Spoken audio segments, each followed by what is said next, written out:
Pastor, ¿cuáles son las diferencias que hay entre la religión católica y los evangélicos pentecostales? Pues les recomiendo que tomen papel y lápiz, porque esta será prácticamente la conferencia de esta mañana.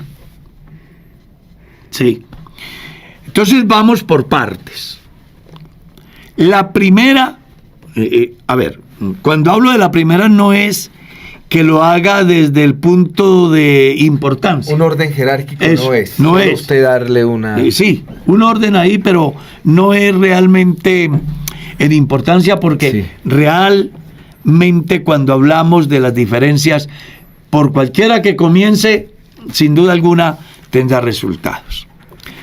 La primera, que la religión católica enseña que hay que hacer buenas obras para ser salvos. Y la Biblia dice que por las obras ninguno será justificado delante de Dios.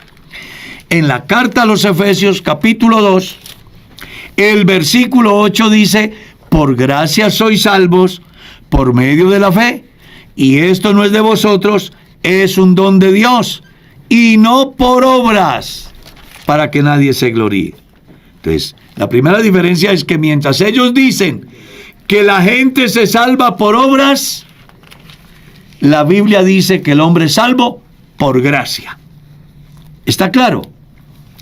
La segunda, ellos creen, predican y lo practican el bautismo para los niños, basados en la tesis, una, de la tradición católica, y dos, del pensamiento de la Suma Teológica de Tomás de Aquino.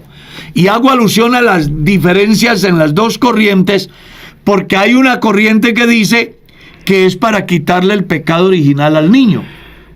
¿Ya? Y resulta que el bautismo no quita el pecado original, porque si el bautismo quitara el pecado original, entonces los niños que se bautizan no morirían.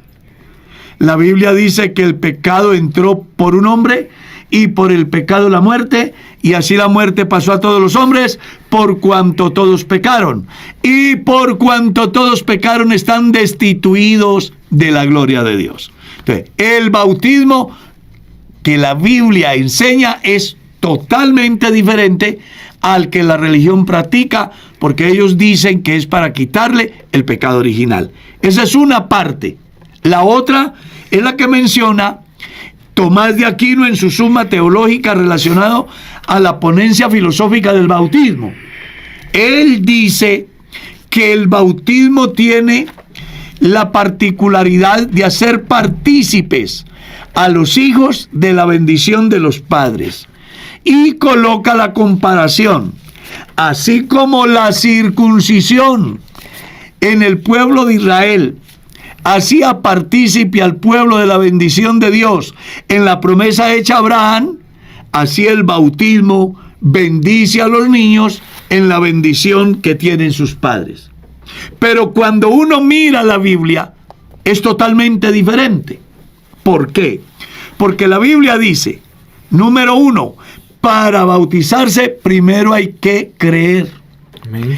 Para bautizarse primero es necesario arrepentirse. Para bautizarse es necesario haber muerto al pecado. Romanos capítulo 6 dice, porque somos sepultados con Cristo por el bautismo, a fin de que como Cristo murió y resucitó entre los muertos por la gloria del Padre, así también nosotros andemos en vida nueva. Entonces, si usted mira las dos posturas, son muy diferentes. La iglesia nuestra, nosotros creemos, número 1, que el bautismo es para las personas que establecen la diferencia, que tienen capacidad de arrepentimiento y que hacen uso de la voluntad para dejar de hacer lo malo y comenzar a hacer lo bueno. Creemos que el bautismo es para el perdón de pecados y creemos que el bautismo es necesario suministrarlo en el nombre de Jesucristo y creemos que por el bautismo en el nombre de Jesucristo los pecados del individuo son perdonados, el nombre de esa persona es escrito en el libro de la vida y en consecuencia se inicia en ese creyente el potencial del Espíritu Santo en sus diferentes expresiones. 3. Ellos creen que para ejercer el ministerio sacerdotal deben de ser solteros. Célibes. Y la Biblia dice todo lo contrario. Primera de Timoteo capítulo 3. Leamos. Si alguno anhela obispado, buena obra desea, pero es necesario que el obispo o ministro de Dios sea irreprensible, marido de una sola mujer, sobrio, prudente, decoroso, hospedador, apto para enseñar, no dado al vino, no codicioso de ganancias deshonestas, que gobierne bien su casa, que tenga a sus hijos en sujeción. Y dice, porque el que no sabe gobernar su propia casa, ¿cómo cuidará de la iglesia de Dios? Si usted mira bien, es una diferencia bien abismal, ¿verdad? Porque mientras en ellos se practique el celibato, que según el capítulo 4 de la primera Timoteo es una doctrina de demonios. Sí, claro. El Espíritu dice que en los posteros tiempos algunos apostatarán de la fe, escuchando espíritus engañadores y doctrinas de demonios, por la hipocresía de mentirosos que teniendo cauterizada la conciencia prohibirán casarse. El celibato es una doctrina del infierno. Así de simple. No lo digo yo. Lo dice la Biblia. Lo dice la Biblia. Estamos hablando de diferencias según la pregunta que hacen acá. Entonces, mientras ellos piensan que el celibato es necesario para poder ejercer un ministerio, la Biblia dice que el hombre de Dios debe de ser casado, debe de tener hijos, debe de criarlos en disciplina y amonestación del Señor, y coloco un ejemplo. Si no sabe gobernar su propia casa, ¿cómo cuidará de la iglesia de Dios? 4. Ellos enseñan. Usted tiene una inquietud, Merceditas. ¿Qué pasó allá en el máster? Ajá, yo aquí le estaba escribiendo a Ezequiel que dicen ahí que el sonido tiene efecto. Entonces, bueno, entonces vamos a corregir eso ahí. Claro que sí. Cuando ustedes vean esas anormalidades, interrumpan, porque nos interesa una buena transmisión. Bueno, esperamos que ustedes nos ratifiquen si ahorita sí está llegando bien el mensaje. 4. Dijimos, o mejor, la religión enseña católica que el sacerdote puede perdonar pecados. ¿Sí? Eso es lo que enseña la religión. Y por eso, hasta hoy, la gente hace fila para que el sacerdote católico le absuelva sus pecados. ¿Sí? Pero la Biblia dice diferente. Leamos Hebreos, capítulo 10, versículo 11, y complementamos con el 12. Y luego leemos a Marcos capítulo 2. Esa Biblia. Claro, vamos a leer lo que dice la Biblia. Y ciertamente, todo sacerdote, día tras día, se presenta para administrar y ofrecer muchas veces los mismos sacrificios que nunca pueden quitar los pecados. ¿La cita, pastor? Hebreos capítulo 10, verso 11. Leamos el verso 12. Pero Cristo, habiendo ofrecido un solo sacrificio, una sola vez, por todos los pecados, se ha sentado a la diestra de Dios. Entonces mire la diferencia. Mientras que ellos enseñan y hacen que el pueblo vaya a confesar sus pecados, la Biblia dice que el único que puede perdonar pecados es Dios. Y fue posible en Cristo. Isaías capítulo 53, el verso 6, ustedes leen que aunque todos nos descarriamos como ovejas, Jehová cargó en Cristo el pecado de todos nosotros. Marcos capítulo 2, cuando Jesús sana al paralítico, surge una enorme crítica entre los que estaban allí, y Jesús, viendo lo que ellos decían, pues les dice que es más fácil decir al paralítico, tus pecados te son perdonados, o decirle que se levante, que tome su lecho y ande. Y esto da como resultado es el cuestionamiento que hacen los señores que estaban allí diciendo: ¿quién puede perdonar pecados sino solo Dios? Amén. En el pensamiento de la sociedad en los días de Jesús tenían claro: el único que perdona los pecados es Dios. Y Jesús, haciendo uso de la autoridad como Dios, le perdonó los pecados al paralítico y lo mandó para su casa caminando. Quinto, ellos enseñan que después de muerto hacen oraciones para sacar a la persona de un atrio de tormento a el futuro cielo. Y hago alusión a esto cuando ellos dicen que hay que sacar las almas del purgatorio, ¿cierto? Y resulta que la Biblia dice todo lo contrario. Si usted lee bien las Escrituras, censura por completo la oración por los muertos. Lea Lucas 20, verso 46. Guárdense de los escribas que gustan de andar de ropas largas y que usan los primeros cientos en las sillas, en las sinagogas y en las cenas. Dice, y que devoran las casas de las viudas y por pretexto hacen largas oraciones. Estos recibirán mayor condenación. Lucas dice, pastor? 20, 46. Ahí está. A ver. Léalo. La Biblia dice... Sí. No, estamos dando unas respuestas a un sinnúmero de interrogantes que tiene la gente. Y por eso dije al principio, tomen papel y lápiz. Porque es muy posible que en su evangelización surjan preguntas como estas. No, que es que nosotros creemos que después de muerto lo podemos salvar. La Biblia dice que no. La Biblia lo que dice es que quien tiene la osadía de hacer un culto por los muertos, engañando a las personas dolientes y extrayendo de sus recursos para su propio beneficio, ellos recibirán mayor condenación. Amén. No lo digo yo, lo dice la Biblia. Sexto, ahí se nos va a ir el día. Y todas estas preguntas que tengo acá. No importa, pero voy a tratar de dar siquiera 10. ¿Me permiten? Sí, claro. Siquiera 10. Ellos dicen que Pedro fue el primer papa. La Biblia dice que Pedro fue casado. Jesús le sanó la suegra. ¿Escuchó? Desde allá entonces entendemos de que Pedro no fue papa. Tal vez fue papá, con tilde en la A. Pero la Biblia en ninguna parte registra. Que es lo más lógico, ¿no? Es lo más lógico. Es que si quería ejercer un ministerio, tenía que ser casado. Eso es lo que dice la Biblia. Y tener hijos. Así que Pedro no fue papa. En ninguna parte la Biblia dice eso. La Biblia lo que dice es que Pedro fue apóstol. Y como apóstol fue casado.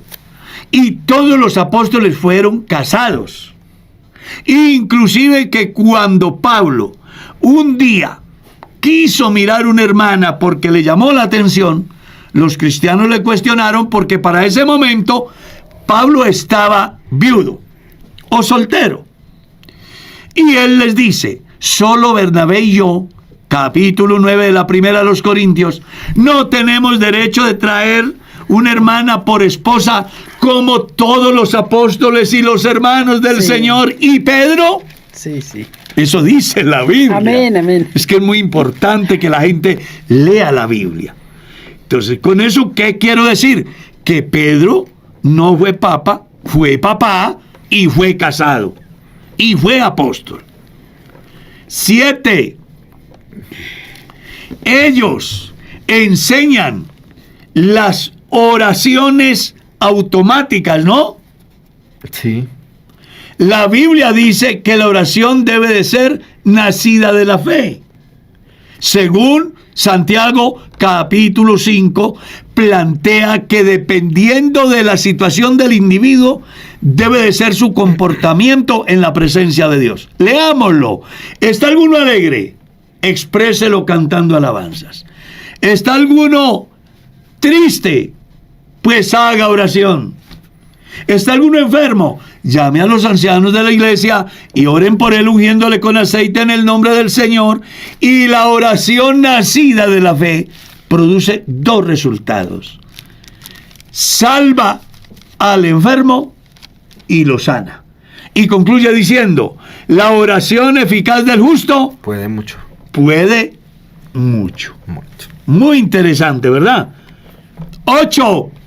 La religión católica enseña que las personas están llamados a hacer culto a Dios a través de figuras que les traen a memoria las divinidades que ellos creen. ¿Qué dice la Biblia? Éxodo capítulo 20. Habló Jehová a Moisés diciendo, yo soy Jehová tu Dios que te sacó de la tierra de Egipto, de casa de servidumbre. No tendrás dioses ajenos delante de mí.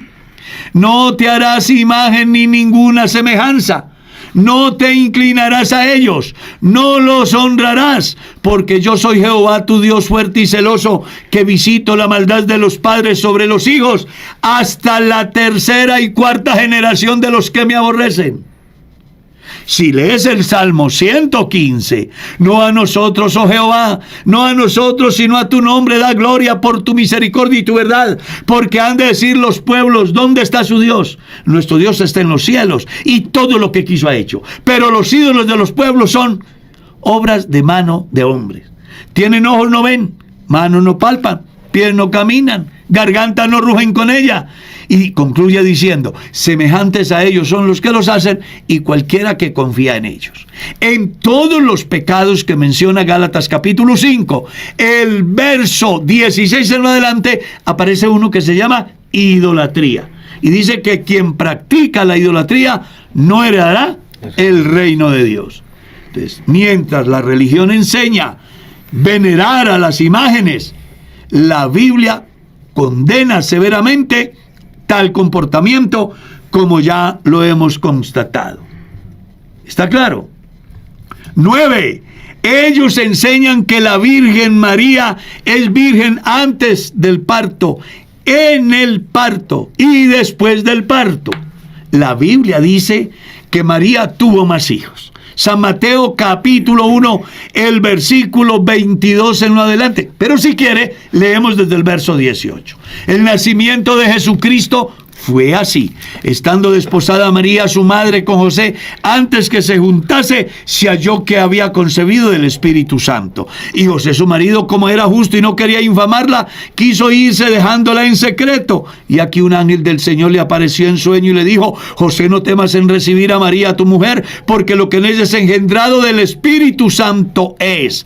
Y dará a luz un hijo, y llamará su nombre Jesús, porque él salvará al pueblo de sus pecados. Todo esto aconteció para que se cumpliera lo dicho por el Señor por boca del profeta cuando dijo, he aquí la Virgen concebirá y dará a luz un hijo y llamará su nombre Emanuel, que traducido es Dios con nosotros. Despertando José del sueño, hizo como el ángel del Señor le había mandado y no conoció a María hasta que ella dio a luz a su hijo primogénito.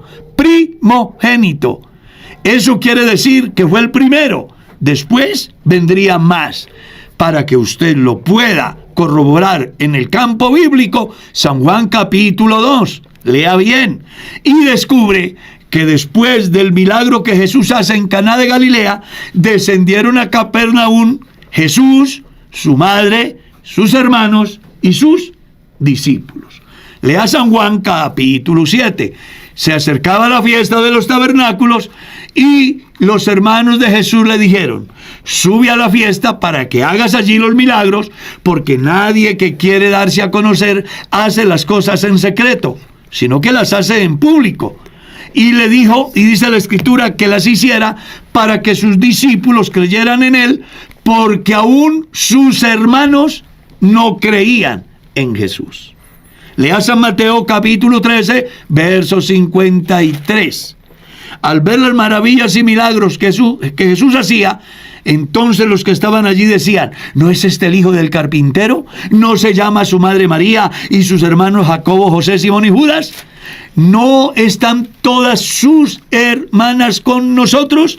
¿De dónde pues tiene esta sabiduría y estos milagros?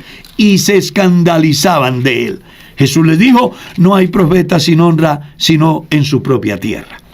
Con este argumento bíblico lo que estamos diciendo es que mientras la religión dice que María era y aún es, la Biblia dice que ella era virgen hasta que dio a luz el primer hijo.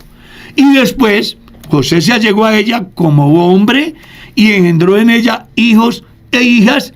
No lo digo yo, lo dice la Escritura. ¿Qué le parece? Falta una. ¿Cuál? Te dijo que 10 lleva 9. Ah, sí, señor. La risa de la hermana Mercedes. La Mercedes, estamos cumpliendo con lo dicho por el hermano Carlos. Sí, que Digo siquiera 10. Porque yo sé que si no nos quedamos aquí hasta las Claro. hasta las 7. Claro, tenemos un sinnúmero de cosas que uno llegaría a, mejor dicho, a la maratón del día de hoy. Pero hay otra cosa que es muy importante, y es que la religión enseña que el único que puede interpretar las Sagradas Escrituras es el Papa de Roma. Así que la homilía en todas las iglesias católicas es el pensamiento del Papa de Roma. La Biblia dice, a diferencia, que todas las Escrituras son divinamente inspiradas por Dios, útiles para enseñar, para corregir, para instruir en justicia, con un objetivo: que el hombre de Dios sea preparado enteramente para toda buena obra. Y dice: porque ninguna de las Escrituras es de interpretación privada. En otras palabras, la diferencia que hay entre ellos y nosotros es que ningún católico puede interpretar la Escritura diferente a como lo interpreta su líder máximo, porque ellos manejan o tienen una escuela dogmática. Nuestra iglesia cree en la libertad de interpretación, no porque nos ocurra a nosotros, sino porque la Biblia dice que ninguna de las Escrituras es de interpretación privada. Hasta ahí 10 puntos muy importantes que le pueden servir inclusive a Darwin cuando esté por allá en un pueblo para dar una escuela dominical. Vamos con las otras preguntas. No, pero déjeme decir algo más asociado a eso. Y qué interesante que usted mencione eso justo ahora, porque pues a los que nos gusta estar viendo cosas en internet, justo ahora con el programa que ha publicado Star Plus, donde el Papa responde preguntas. ¿Cómo le parece? Como se llama Amén el documental. Es interesante juzgarlo desde la perspectiva teológica bíblica. Entonces, por ejemplo, le preguntan sobre el colectivo LGBTIQ y toda esta gente, y él de algún modo incita a la iglesia a no juzgar. Y sabe que a mí me llama la atención esa manera, esa forma de pensamiento, porque hay algunos que podrían pensar que acá se está juzgando al católico. No, se está a través de la palabra de Dios mostrando una realidad en la cual vive la persona que se define como católico y que entonces dista de la verdad bíblica y que por lo tanto pues se va a perder, y ese no es el objetivo. Le tengo una propuesta, pastor. Me acaba de llegar aquí un telegrama. ¿Qué tal si todo programa de estos hacemos una comparación? Por ejemplo, ¿qué diferencia hay entre el mormonismo y nuestra fe? Amén. Por ejemplo, ¿qué diferencia hay entre Testigos de Jehová y nuestra fe? Sí. Por ejemplo, ¿qué diferencia hay entre el adventismo y nuestra fe? Porque mucha gente, la verdad, dentro de nuestra propia comunidad, no saben dónde están parados en el campo de la doctrina. Y no estoy menospreciando. Lo digo porque a mí se me han acercado cualquier cantidad de personas para hacerme preguntas que se supone que como cristianos deberían de tener el conocimiento. Por ejemplo, quien haya visto el programa, mira, hay una pregunta que le hacen una joven, le dice, Celia, le dice, ¿qué es una persona puede ser una persona no binaria y cristiana? Y la respuesta de él es, la iglesia no debe juzgar a nadie. Y la Biblia dice, varón y hembra los creó. O sea, ¿cómo así que no binario? Y no se trata de juzgar, porque hay gente que malentiende, pero es que la verdad pastor bíblica debe ponerse por ¿Le va a encima picar de la lengua al cultura. pastor en esta No, mañana? No, pero es que... Mire, tengo este es- cuaderno no lleno importa. de ¿Usted sabe cuántas preguntas. tengo yo acá? 57. No, pero Yo es creo que usted tiene más. pastor, vea, Dios yo mío. quiero aprovechar porque es que usted ha tocado un tema muy interesante ahí. Porque mire la pregunta que le hacen al amigo de Roma. Él sobre esa temática plantea que pues no hay ningún problema, ¿verdad? Y que la iglesia de Coelho, eso aparentemente es la apariencia de la piedad y la misericordia, porque quieren ser mejores que Dios. Pero yo he establecido unas reglas. Pero a lo que quiero llegar es lo que acaba de pasar en España, que usted debe estar informado. Un varón de 16 años dijo: yo me siento mujer. Y se ha ido porque con ese libre desarrollo ha buscado la ayuda médica y la ley obliga al galeno, ¿se puede decir así? Claro, al médico, sí, al galeno, está súper a esa palabra. hacerle una cirugía, entre comillas, de cambio de sexo. Entonces, el señor X ahora es la señorita X.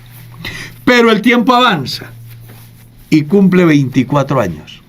Y a los 24 años, esta persona se da cuenta que es hombre. Va otra vez, ya no hay manera. Su cuerpo ha sido mutilado y nunca dejó de ser hombre. Ha demandado al Estado español por 300.000 euros. Como si fuera el Estado el culpable. Y de alguna manera sí lo es. Porque al final hacen leyes que van en contravía de la biología. ¿Se puede decir así? Claro. Claro. De la biología, de la genética, de la proteómica, de la embriología, de todo. De todo. Entonces, cuando los estados legislan a favor del mal, pues que se atengan a las consecuencias. Y para allá va Colombia. Ligero. No, ya han habido demandas, inclusive por problemas de, ¿cómo es que se llama eso? Ay, De implantes. Ay, Lee. De implantes. Porque el Estado le gusta tener al pueblo supuestamente contento, aunque los tenga bajo la guerra y bajo el hambre. Pero el populismo los lleva a todo eso y después, desafortunadamente, con los impuestos que nosotros pagamos, el Estado tiene que responder. Ese puso heavy. No, usted, cosa seria. Pero es real. Es la realidad. No, yo sigo en Twitter a alguien que, si alguien sigue Twitter para que vea de lo que el hermano Carlos está hablando, una doctora española se llama Mónica Lalanda, y ella ayer hizo una cosa que llaman un hilo y publicó fotos, son impresionantes, de lo que hacen con las chicas que, No, es una dicen tragedia. que se creen hombre, y entonces como le cortan trozos de piel de la pierna y les construyen un neopene. Imagínense. Pero ella publica las imágenes tal cual, o sea, entonces uno dice, Dios del Yo he cielo, visto ¿qué cabeza le cirugías? puede caber a alguien semejante cosa? Y ella hace el planteamiento que planteamos el día que hablamos sobre feminismo, que si al consultorio llega una chica de 13 años y me dice, doctor, yo estoy muy obesa, y uno la va y la pesa y dice, no, pero pesas 35 kilos, no, doctor, necesito que me hagan una cirugía para poder bajar de peso, por favor hágame un bypass gástrico.